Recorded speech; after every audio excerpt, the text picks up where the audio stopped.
You were married before? Never. Did I read that? Never Never. married, but you had a son. Sadly, yes. And so you had this son out of wedlock. Yes. Were you living with the woman? Yes. Oh, you were living but not married. You had this son.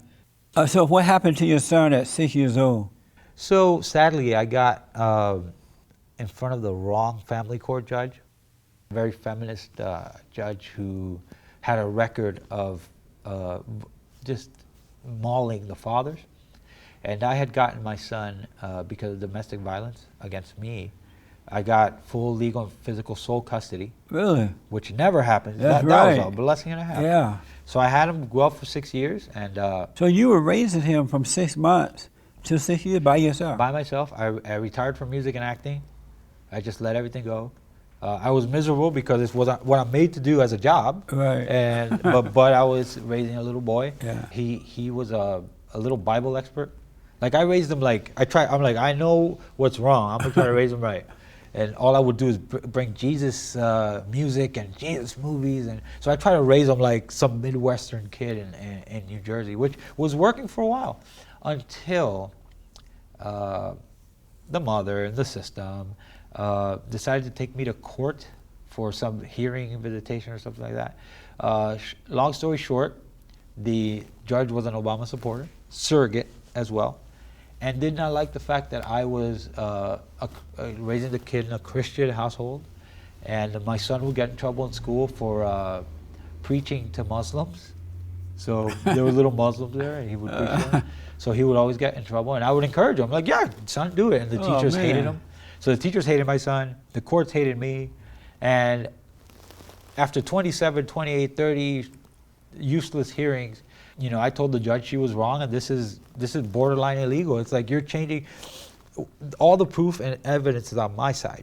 I've done nothing wrong. Why do I keep being dragged to court for doing what no one else is willing to do? Yeah. She didn't like that, so she made a bogus order,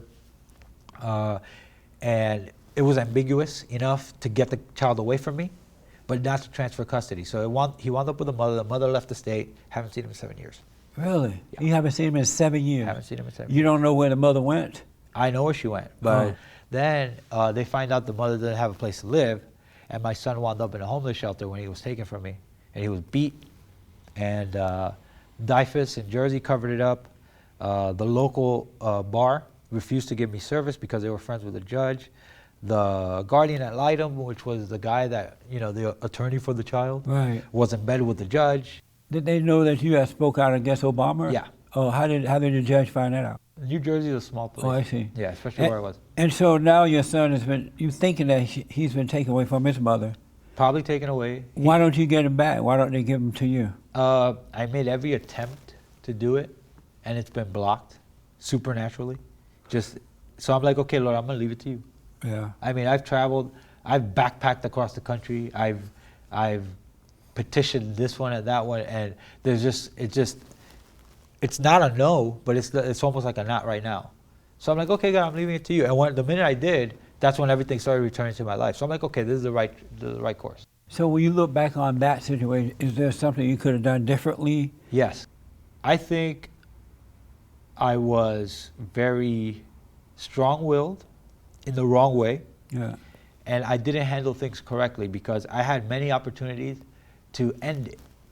But because I was becoming a Christian, you know, like I said, religious, not really saved, I thought that by being merciful on my opponent, you know, the mother, the court, whatever, doing them favors, maybe we'll show them how nice I am. And they want to be a Christian too, and we could all get along. That's not what it is. The devil's going to kill you.